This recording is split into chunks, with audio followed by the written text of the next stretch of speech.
Bonjour Tristan Banon. Bonjour Patrick Des Simonin. lettres d'amour. Ça fait du bien de dire tout le bien qu'on pense de tout le monde. Alors c'est un livre très personnel que vous publiez. Vous dites qu'il y a eu un avant, un après 2011. Évidemment, votre nom dans le monde entier est associé à l'affaire Dominique Strauss-Kahn. Mais à un moment donné, vous avez eu envie d'en sortir, de sortir de tout ça en disant finalement qu'il y a des tas de gens que vous aimiez. Surtout envie de sortir d'une société qui aime faire du bashing à tout va et je suis prise à l'overdose du bashing. Entre le bashing dans les médias et la vie de tous les jours qui est plutôt violente, comme on a pu le voir depuis le 7 janvier, franchement, j'avais envie de choses apaisantes, j'avais envie d'Amélie Poulain au quotidien. Finalement, vous parlez du bashing, c'est-à-dire on aime détester, on aime ricaner. On aime détester, on aime relever tout le point noir qu'on va trouver chez quelqu'un. C'est absurde, c'est des chanteurs merveilleux, des comédiens merveilleux, il suffit qu'ils trébuchent un petit peu, il suffit qu'ils soient saouls à une soirée, il suffit... Voilà, on va en faire des caisses et on va en rajouter. C'est le monde médiatique, ça, Tristan Banon. Ça n'a pas toujours été le monde médiatique. Je suis pas d'accord, Patrick. Oui. Il y a eu un moment où le monde médiatique, c'était rire comme des proches le faisaient, c'était dur parfois, mais c'était pas perpétuellement cassé. Oui. Mais quand vous vous êtes retrouvé à la une dans le monde entier avec l'affaire Strauss-Kahn, vous dites que vous avez eu envie d'enlever tous les miroirs, vous ne pouvez plus vous regarder vous-même. Ça, j'en suis revenue. J'ai pas remis les miroirs chez moi, mais ça, j'en suis revenue. En revanche, j'ai constaté à ce moment-là à quel point les gens, la presse, le monde médiatique était violent et dur et avait besoin d'attaquer tout le temps. Vous en êtes pris plein la figure alors que vous étiez une victime. Ah oui, c'est... Mais ça, à la limite, le fait d'être une victime, je comprends que ça ne soit pas une défense, une excuse, parce que les gens n'en savaient rien. Ça, il faut être parfaitement honnête, à part ma bonne foi, les gens ne pouvaient pas savoir. Mais le côté, on va chercher ce qu'il y a de mauvais chez elle, ce qu'il y a de mal chez elle, on va remonter. On est remonté à mes petits copains de quand j'avais 18 ans, enfin c'est grotesque, pour savoir si je les avais bien traités. J'ai sûrement fait plein de bêtises, mais enfin ça ne joue pas dans ma vie d'aujourd'hui, j'ai 35 ans. Oui, mais ça fait le tri. Vous dites ça fait le tri, c'est-à-dire qu'il y avait les vrais et les faux amis. Vous dites qu'il y en a qui vous ont dit, on voulait dire du bien de toi, mais on s'est retenu, finalement, on avait peur de te nuire. C'est pas que ce sont des faux amis, c'est qu'il est devenu ce que j'explique dans ce livre. Moi, je l'ai découvert avec ses chroniques en disant du bien de gens, de stars de cinéma. On pourrait se dire, au moins, elle prend pas trop de risques. Au contraire, c'est beaucoup plus impliquant de dire du bien de quelqu'un, de s'impliquer, que de ne rien dire ou dire du mal. Et j'ai des amis, c'est pas que c'était des faux amis, c'est qu'ils ont eu peur. Ils se sont dit, si on la défend, qu'est-ce qu'on va se prendre dans la figure? Si on dit que nous, on l'aime bien, qu'est-ce qu'on va se prendre dans la figure? Et quand on en arrive à une société où on a peur de dire du bien de quelqu'un qu'on aime bien, j'ai la prétention de penser que vu que ce sont encore mes amis, en tout cas, ils m'aiment bien, c'est quand même qu'il y a un problème. Oui, alors vous parlez de plein de personnalités dans ce livre. Alors, par exemple, Nicolas Bedos, il vous a dit beaucoup de mal de vous, et vous lui écrivez une lettre d'amour. Alors bon, vous dites, vous répondez quand même à ses attaques. J'ai d'abord répondu à ses attaques et puis au bout d'un moment je me suis dit que ça devenait ridicule, que lui comme moi je pense qu'on devait passer à autre chose, je pense qu'il en conviendra. Oui, mais par exemple il vous accuse de ne pas manger, vous lui répondez je mange plus que toi tu ne sniffes. Et on se défend comme on peut. Il m'accuse de ne pas manger alors que je mange très bien. Je l'accuse de trop sniffer. Peut-être qu'il ne sniffe pas, je ne sais pas. Oui, donc voilà, il y a tout ça derrière. Puis alors il y a des personnages, il y a Alain Delon, vous l'adorez Alain Delon, mais finalement quand il dit que l'homosexualité c'est contre nature, ça vous met en pétard quand même.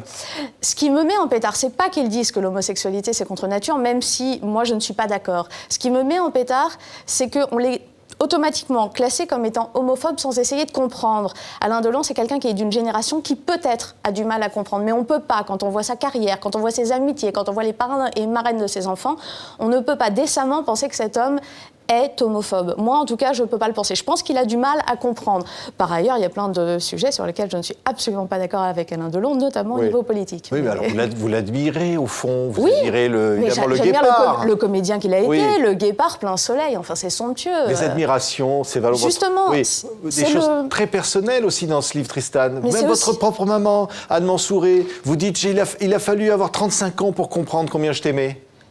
Il a fallu que j'attende 35 ans, pas pour comprendre combien je l'aimais, parce que je l'ai toujours aimé depuis mon premier livre, même quand j'en disais du mal, on sentait que je l'aimais, mais pour comprendre qu'elle a essayé d'être une mère merveilleuse et qu'elle m'a appris. Elle n'a pas été une mère comme on le conçoit dans les livres pour enfants, mais elle m'a appris des valeurs, elle m'a appris un sentiment de citoyenneté qui finalement est au moins aussi important à 35 ans que de savoir faire des gâteaux au chocolat avec sa maman. Et il y a un autre nom, c'est Gabriel Banon. C'est 2 lignes dans le livre, vous dites « Rien à déclarer, tu es mon père, fin de la blague ». Bah déjà, je suis gentille, j'ai fait 2 lignes. Dans le livre, j'ai fait 2 lignes, c'est même pas 2 lignes dans ma vie. C'est quelqu'un qui m'a déclaré, qui est parti après, que j'ai vu 3 fois dans ma vie. C'est-à-dire que je vois un peu plus souvent mes voisins d'immeuble. Ouais. Il y a Valérie Trévéler aussi dans ce livre. Vous l'aimez beaucoup, mais c'est vrai qu'elle écrit un livre, vous dites, elle a vendu sa haine à 700 000 exemplaires. On a les détestations que l'on mérite. C'est pas que je l'aime beaucoup, c'est que je n'ai pas aimé la façon dont elle a été accusée d'être amorale, d'être affreuse, d'être tout ce qu'on veut. On a tous, quand on est largué, et encore plus de cette façon-là, parce que c'est terrible quand même ce qui lui est arrivé, qu'elle le mérite ou pas, importe peu.